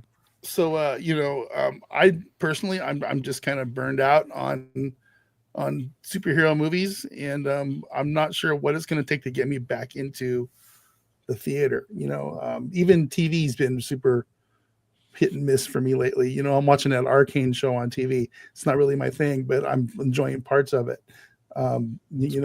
Stuff like Silo just started back up. I like the first episode. I haven't seen anything past the first episode of season 2 yet, though. Penguin, that's supposed to be really good, but I'm not all the way through it yet. It's just, I don't know what it's going to take to get me back into the theaters right now. This certainly is not it. Bucky, Captain America, whatever. But Mr. Butters, what might get you back in the theater? Super chats. We got Thomas Logan for $2. U.S. agent / Wyatt Russell took the permanent serum. Yeah, so- Okay. So maybe he does have some superpowers going on. Yeah, I thought Dr. Fortune for $5. Falcon Cap is never going to work because Steve Rogers is more than just a super soldier. He's an emblem of the greatest generation who fought World War II. That's a very good point. True. A man out of time is a big part of Cap's character now, especially since the 70s, right? So Yes. I understood that reference, Tom. Yeah, and the new Captain America can't even get a car loan. What's that about? Yeah, I know, right? All the banks are racist. Mexican Iron Man for $19.99. Kennedy is the head of the studio / she sucks. She's to blame, period. She latched on to great men. She's no different than Alex Kurtzman. Yes, I have Well, I to think I agree can with you. interpret this a little bit, and I think what Mikey's doing is pushing back a little bit on Robert saying is, yeah, Kathy does deserve some of the blame, but maybe it's just because of her having such an easy life as a producer. And I think I brought this up to you before, Robert, is you got to remember, Kathleen Kennedy has produced movies for people like Steven Spielberg and Robert Zemeckis for most of her career. And Martin So it Scorsese. isn't- yeah, so she has not had a hard day at work. Well, Like, she's also she was a Also- logistical producer. She wasn't a creative producer. Right, So like she I'm was the saying, like one she just who- calls up and says, "Can I get this done for Mr. Spielberg?" And they're like, "Oh, right away, Miss Kennedy." But if you're some Joe Blow, like I'm call up and say, "Hi, I'm producing the next Robert Meyer Burnett." Hello, you Yeah, know, like, like, Also, but- if but you're gonna guys- put guys- blame, I got Well, a point to Go make. ahead, Odin. I was gonna say, if Odin, you want to put go blame ahead, on somebody, put blame on George Lucas, who handpicked her Thank you. as the person to take over. Like, again, 100%. I love George Lucas, but he was the one that picked her. So Well, we've had a lot of hero worship This of him brings for us years. into. I want to talk about Disney to round out the show a bit. And Disney apparently is panicking a little bit over the election of Donald Trump. They've seen the landscape of conservative, or at least people who are rejecting the left-leaning politics that they've kind of like hitched their wagon to, and they're trying to reorient. But what was really interesting is we have this article from That Park Place where it talks about Dana Walden, who is, I believe she's the head of ABC News right now, but she's also like a part of the ABC or Disney creative executive branch there. And what's interesting here is that she was basically the front runner to replace Bob Iger as Disney CEO. But then famously, she's like best friends with Kamala Harris. Like she's the one who introduced Kamala to her current husband. She was the one who basically orchestrated the ABC debate where basically everyone was fact checking Trump and no one was fact checking Kamala. And Trump famously called her out about this, right? And so with all the problems that Disney's had with like the Reedy Creek thing and in Florida with Governor Ron DeSantis and all this other stuff, it's believed that if Disney chooses her as their CEO, Trump is basically going to take that as a declaration of war and go after Disney hard. And this article at the Park Place was very, very interesting. But it's interesting in the sense that all of Hollywood, every studio seems to be reorienting based off of this historic win by Donald Trump. Whether you like him or hate the guy, you can't ignore the fact that the vast majority of Americans are on board with his agenda now. It's now cool to like Trump and talk about Trump and stuff like that. And all these Hollywood elitists are kind of like trying to figure out what's going on. Rob Reiner checked himself into like a mental health facility, all this other stuff to try to figure out, like what did I get wrong? What did I miss? Like what's going on here? So I'm going to get the panel's take on this. Rob, like you've kind of talked about how the core problem is with Disney. And I think that, basically putting this woman in charge of Disney would only exacerbate those problems because she seems very much in line with like the kooky liberal, like far left people who've been basically in charge of Disney's creative process and destroying everything. So what's your take on this? Do you think Disney should be worried about, playing nice with the Trump administration? Well, I mean, look, I think that what we saw in the election is a referendum, in terms of here's what has bothered me. I've always considered myself a classical liberal that leans left. I have watched the left go insane and lose all sense of self and understanding of there's no connection to what people believe anymore and the actual real world that people live in. And it's been fascinating to me to watch. And one of the things that I've used to define this in my worldview is great stories. The reason I became a fan of storytelling in all of its myriad forms is because the best stories illuminate human truth and what it's like to live in the real world. And we, all of us, have been watching, quote unquote, what some people might call woke movies our entire lives. You go back to the 60s and you saw movies like In the Heat of the Night. You saw movies about combating racism. Guess Who's Coming to Dinner? These are movies that were made before I was born. There have always been great movies that dealt with social justice issues, which, by the way, were truthful. We now live in a world where all of that has been flipped around, and this agenda-based bastardization of social justice that is being pushed on people has been exclusionary in the extreme. You can't fight oppression by oppressing other people.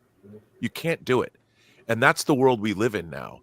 We have one side that's flipped the script, and they're the people that are going to come at me with pitchforks and torches are the people I thought were on my side. They're the ones coming after me. And what we saw in this election is people pushing back against that. And I think people just got tired of the fact that I'm now paying 5 times as much for eggs as I paid 4 years ago. And the real world, no one is paying attention to what is actually happening in the real world and what we're being surrounded by. Iran running rampant because the Biden administration gave their money back to Iran. There's a lot, and I'm a registered Democrat, and I'm like, boy, I never thought that my allegiances would be so tested. They put up a candidate. There was no primary to put Kamala Harris forward as the candidate. These are things that are unacceptable from a political standpoint, and Disney should be terrified to answer your question, because the American people trust in the American people. And if 50% or more, Trump won the popular vote by a wide margin. Now, I'm sorry, but are we going to spend another 4 years being combative of the administration? I think we all need to come together and figure out, if on one hand, I don't like the idea of putting the U.S. military on city streets to wind up to deport illegals. That ain't going to work, especially when half of our military is made up with people who have relatives or came over here with parents that might have been illegal. So there's going to be a lot of things that are going to happen that are effing crazy. But Disney has to realize that what they've been doing, they decided to fight a culture war that they're on the losing side of. Yeah. And the fact is, if you're going to do that, if you're going to pick a fight like that, and you're going to decide to side with a great minority of the population, I mean, you reap what you sow. And the fact is, I'm tired of seeing stories that have been bastardized by somebody else's political agenda, that basically people that want to oppress me. And I'm like, I've been nothing but tried to support everybody as I've moved through life. And now I've got forces from my own side that are coming after, that have vilified me. And it's like, F you. So I think that Disney is in a position where they should be fearful, because now is the time to start getting real and bring some common sense back into the way you do business. And you know what? Well, I want to. Your business was supporting the American family. Yeah, real quick, Rob, because you're a populist. And I don't think that Republicans won, more so that populists won.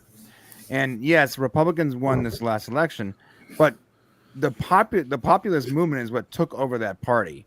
And Democrats haven't figured that out yet. When you said Disney is on the losing side of the culture war, yeah, because it's the non-popular option. And But they used to be. Disney was based on populism. Yeah, but not anymore. That company was built on populism. Walt Disney was a man who believed in making family entertainment that appealed to everybody. 100%. Yeah. Adults, and you go back and you look at Mary Poppins. That movie is delightful if you're a child and delightful if you're an adult. He made one of the great fantasy films of all time, which was 20,000 Leagues Under the Sea. Disney doesn't even want to talk about. Where's that 4K disc? Why are they holding that up to the as being one of the great fantasy films of all time? They want to bury it because Walt was involved. Bigger deal yet is his whole goal with Snow White was to show that adults could sit for over an hour and actually care about an animated character. Yeah. Well, I want to throw this to the biggest Disney shareholder on the panel, Brian. Brian, as someone who's so heavily invested in the Disney company, would you support Dana Walden as CEO? And if not, who would you want to see as CEO? I want to see you got to Make America Great Again hat. That's awesome. I'll be honest with you guys, man. As culture war aside, my pocketbook's on the line, so I need whoever's gonna raise the stock. I don't think that she's the one to do it. I think that what we need is we need a populace in there. Someone like David Zaslav. Can we get someone like David Zaslav? Someone who cares about the bottom line and about what's popular for the business. And maybe you don't like David Zaslav, but the guy makes decisions based on what he thinks people are going to watch versus whatever the message is at the moment. So whether you like Zaslav or not, I mean, dude, he put James Gunn in charge of DC, and I like that a lot. Hollywood has major ZDS right now. That's another problem. What's that? Hollywood hates Zaslav because they found out he was conservative. So they've been going hard in the paint at him ever since he took over. And I don't know. Yeah, and fine. I don't give a shit. Dude, he's making decisions that are based on what people want to watch versus whatever the message is. So if you ask me who I would want to be head of Disney, someone like that who is going to do what's best for the company versus what's best for whatever the current narrative is. You know? I just wanted to say, since we've been on this show, at 11:21 today, Deadline dropped an article that says the Thanksgiving 5-day U.S. box office it is the largest box office gross ever. Awesome. Over the Thanksgiving weekend. It shattered the previous box office record that was set in 2018. Before you adjust for inflation. Well, yeah, but 2018 wasn't. Yes, before, but still, it's by a wide margin. Yeah, right. Not even close. I have to throw that in. I'm the box office guy, so I was like, if I'm not talking about inflation or ticket prices, it's like I have to. Well, it helps when you have about 4 or 5 movies in the theaters that people actually want to see. But it's $422 million for the week. That's insanity. My kids are watching Moana 2 right now. Yeah, that movie alone is going to be one of the biggest in several years. Well, what's sadder, Robert, is that's following up 3 of probably the worst weekends we had prior to Wicked. Sure, but I mean, it's like the last time, the The biggest was 315.6 back in 2018. So it's over $100 million more, even if you adjust for inflation. That is a huge win for Hollywood. And it shows that if you make populist movies that people want to see, people still will go to the movies. Well, speaking of populist movies, I want to throw this to Odin, because Odin, you are a teacher of the youth. You're a man of faith. And part of the thing in this article is that Disney is trying to figure out how to appeal to conservative families once more, because they've gone so far afield with their woke agenda, woke propaganda, whatever you want to call it, that they've alienated a lot of their core fan base, which was basically families who just want to sit their kids in front of something, have them take away a nice moral lesson and not radicalize them in one direction or the other. So what do you think about Disney's efforts to try to kind of like reorient towards more conservative family fare? Well, I mean, they just need to refocus back to, as what was being said before. I think Rob made a great point here about, back to an actual populist viewpoint, right? Because ultimately, all Hollywood studios should be populist, because they should care about what's going to make the most money. Like, as a company, as a studio, one of your key jobs is to make money off of the products that you make. Now, again, art is a part of it, of course. You want to bring in people that are artistically talented. You want to bring in people that actually have a vision for things, but you also want it to be a vision that's going to make you some money, right? Because you can't, you have to, if you're going to spend money, you obviously want to make that money back and make some more, so that way you can fund more projects into the future and be able to pay for the marketing and all those other things, right? And it really reminds me of that quote from Michael Jordan, right? Where it's like, hey, Republicans buy shoes too. And so it's like, that's the reason why you have to, when you make your movies, not come at it from this activist lens, because ultimately Disney, as well as these other companies, have been taken over by activists. And that's why these films have been so bad. And that's why people have not been going to see these movies, because no one wants to be preached to. No one wants to see a movie that has a very clear political agenda to it. People want to go to an apolitical or as apolitical of a movie as you possibly can. And if you do have a creative mind who might have some of their own political motivations, at the very least, the story should be presented in a way to where you don't see that. And one of the one of the main issues of today is obviously because we also have a social media sphere where people who are in the creative space now put their ideas out, their political ideas and motivations out there too. And so now it's a lot harder in like the promotion of a movie to kind of completely disconnect it. But in the marketing, you could absolutely focus it, because most people don't know about this stuff. Even if an actor is spouting these things off, most just don't know, because most are outside of that space. So they need to reshift there. Well, you look at someone like a Tom Cruise. Obviously he's going to deliver what might be the final Mission Impossible movie. I think one of the things about Tom Cruise as a movie star is he makes populist movies by definition. Do you know what Tom Cruise's politics are? We don't, because he stays away from that sphere. He's if you look at, like somebody in the chat was talking about, is Top Gun Maverick a populist movie? I think it defines populist movie. That movie made $1.5 billion because Tom Cruise knew exactly what the audience wanted. Yeah. And while I didn't love Dead Reckoning, the Mission Impossible franchise as a franchise is fun populist entertainment that I don't think offends anybody's sensibilities, but delivers the entertainment value that we want for our entertainment dollar. I've been saying for years that all I want to do when I go to a movie theater is be entertained. I don't care what these people's politics are. If people like Mark Hamill would just shut the fuck up and entertain people, it would be so much better. The world would be so much better.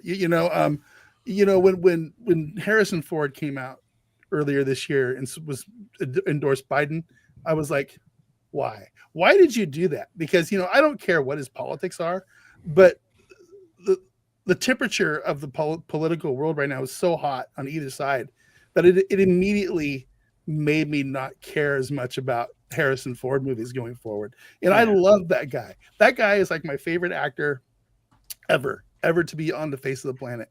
And he had to go out there and pick a team. It was really disappointing to me, and I want these guys to just, to be crude, I just want them to dance for me and entertain. I don't care what their politics are. And I think they hurt their product when they go out there and they pick 100%. A team.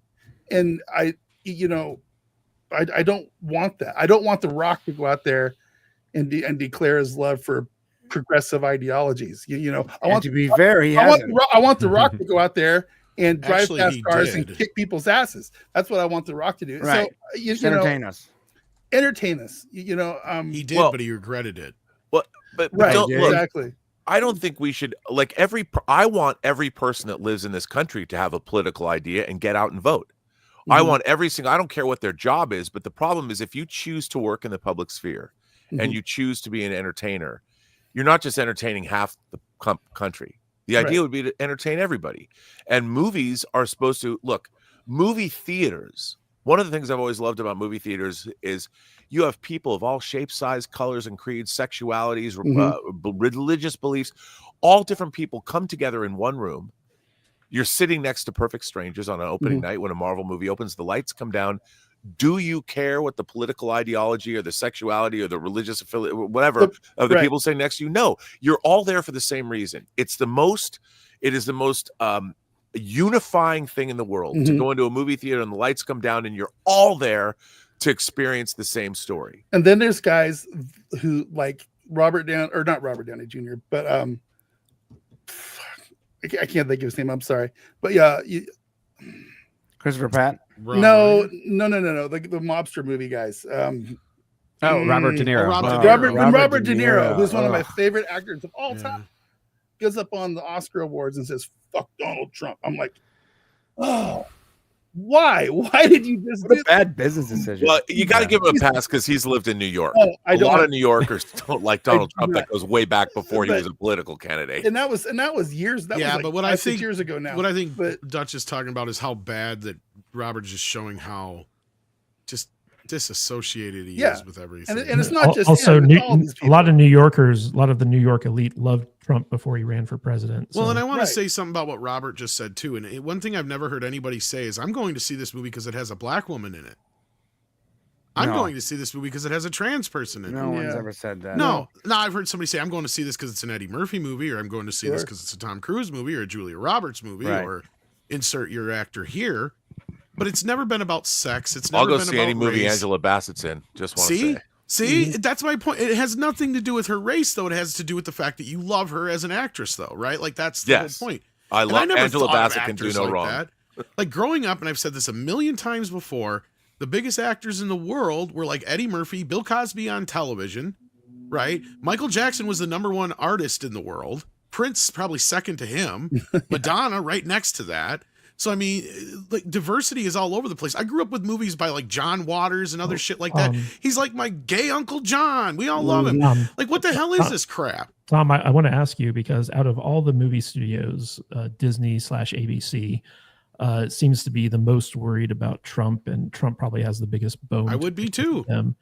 And in Disney. fact, he's actually threatened to take away ABC's broadcast license because they're not actual news. Look, they're I went to propaganda. school and they have broken a few FCC rules. I'll tell you that right now. And honestly, if they really wanted to bring the hammer down, all of the networks have broken a lot of fucking rules. The only ones that haven't have been the ones like Fox and stuff that are actually registered as non-news but entertainment. Because I'll tell you right now, that's why The View has to stop every 5 minutes and correct themselves. Because I have never seen this shit in my life. Right? the legal notes. It's so much. The legal note. Yeah, because you can't just go out there and do this shit. You can't. And they're doing it. They've been doing it for 10 years. All right, guys. We had a lot to talk about today, and we talked about it. I just need to hit a few more super chats before we wrap up here. We got, hey, it's Melon HD, a member chat for 6 months. He's like, people keep asking, how will Falcon beat the Red Hulk? He has no super soldier serum, guys. He has something far superior, being black, sickle cell anemia. No. That's not a source of No. power. Also, No, that's last I heard, that's actually been cured, so it's not even an issue anymore. yeah, bro. there you go. Bro. All right, Oh, Mexican come on. Iron Man member for 21 much. months. I was a lifelong Democrat, DNC fundraiser, community organizer, and activist. No more. Deport these illegal migrants by any means necessary, ASAP. And that's coming from an actual Mexican. Oh, come on. Wait. An actual Mexican? Come on, Mexican Iron. Come on, Mike. Are you? Show us your papers. Come on, buddy. I want your He papers. wants to see your birth Show me. certificate. Yeah, dude. No, Are you, look, you're look, asking for his papers? And- As long as we can remember well, they're human, there's that's I'm how we- asking. I'll tell you why. Because you have to ask Mike about it. It's very funny. Yeah. And it's an ongoing joke. Stubble really Never let him McShave, know. Stubble McShave for 20 crones. I have hope for Andor season 2. We'll resub to Disney Plus for it. I'm looking forward to Andor season 2 Me myself. too. But anyway, guys, we had a lot to talk about today, and we talked about. I want to thank everyone here who supported the show and was in the chat. And I want to go around the panel and get some final thoughts. And where can people find you, Tom Connors Jr.? Any final thoughts, and where can people find more of you? I like turtles. and you can find me at Midnight's Edge, Midnight's Edge After Dark, and all the other associated channels. And thanks for allowing me to be here. Yeah, and thank you for waking up from your turkey coma to be here. We always appreciate it. I was here. You kept me in the back, you jerk. I like turtles. And like turtles. Odin of OMB Reviews, any final thoughts, and where can people find more of you? Yeah, you can find me over at OMB Reviews on YouTube, Odyssey, Rumble, X, all of the places. And as far as a final thought is concerned, a lot of physical media deals right now. I just picked this up the other day, the Columbia Classics Volume 4 edition. It was like a huge discount. So if you like a lot of the 4Ks, I've lifted up one of them earlier because it was mentioned being, Those are I guess, great who's coming to sets, dinner. too, by the way. Yeah, so good. these are really nice. And if you want to get it for the cheapest, that you'll probably get it before it starts to get Yeah. marked up. Now's the time. For some reason, that's the one that always goes on sale. I don't know if they just printed more of those Yeah, that's my or guess. sold less of those. But like, I think it's Yeah, sold 'cause- less because of the content. yeah. Still Yeah, great I movies. mean, yeah, they're Mhm. great movies in it. But if anything, this last one was probably the most disappointing one, Volume 5. But What? they're all still pretty It has good. Tootsie in 4K. I One of know, my but that's the favorite only movies. one I really wanted. And I I'm would like, buy it for that alone. But then it has the modern Little Women in it. They ruined That's it. my problem, Robert. There you go. See, Odin knows where I'm coming from. You got this new box set. It's like, what the hell is this shit? Like, Tootsie is the only good movie in here. But anyway, I digress. Yes, So all I'm right. not on the And- waterfront, but still. Yeah. On The the, guy- waterfront, come on. And guys, he may hate Goonies, but we love him. Robert Meyer Burnett. Any final thoughts? And where can people find more of you? Well, you can find me on my YouTube channel, The Burnett Work, and please, on the 13th of December, what I've been working on, this audio drama that stars Michael Rosenbaum and people like Bill Sadler and Katie Sackhoff. True Noir is dropping, and I've been spending Rad. the last 6 months of my life on it. So get that wherever you get audio dramas. But you can find me on The Burnett Work. I'm going to do my 1001st show, and then of course we have our weekly Let's Get Physical Media show tomorrow. I think I'm going to have an executive from Lionsgate on talking about their new direct sale website that they just launched this week, where you'll be able to get exclusive stuff and physical. They, with the demise of physical media in stores, they decided to take a page from A24's book, and you can buy directly from them, and you'll be able to get exclusive steel books, and I write reviews for them. So I'm shilling for their website. Nice. So there you go. It's all But right. that's where to find me. All right. And Brian from the Popcast. Any final Hey. thoughts? Where can people find more of you? Thank you. Thank you for having me. And Rob, great to see you, man. Always a pleasure. Where you can find Brain Show at the Brain Show on YouTube. That's our new channel for the political news, pop culture stuff, and we start back up next Saturday, even though we were demonetized. And on my main channel at the Popcast, we have a big documentary coming out next Friday, and I'm in the middle of working on it right now. I've been working on it for the last 3 weeks. Nice. All right. I Good can't tell you stuff. what it is because Shane will get upset with me. Well, be sure to check it out and subscribe if you haven't already. The Popcast does good work over there. Mr. Butters, what's going on with the Salty Nerd Gaming channel? We're just still growing and having a lot of fun over there playing games, playing things like Vermintide, Darktide, Splinter Cell, Helldivers. We're just having a good time over there. Dutch you know. asked me to be on one time. I guess I Yeah. didn't impress him because he hasn't asked me since. Well, you were kind of weak, but that was the last time I played that game. I think was when I played with you. Mm. So So I literally turned you off of Helldivers. no, How bad I no, was. not at all, not at all. Just got a lot of stuff going on. We play a lot of games, so you got to spread them out, man. So yeah, Got it. Salty Nerd Gaming, come over there, check it out. We're having a ton of fun. All right, good stuff. I want to thank everyone who gave us super chats today. Unfortunately, I'm not at my regular setup, so I don't have a way to basically like read everyone who contributed. But thank you all so much, and be sure to tune in next Saturday, same salty time, same salty channel for more Salty Saturday. And until then, guys, stay salty, my friends. Happy Thanksgiving.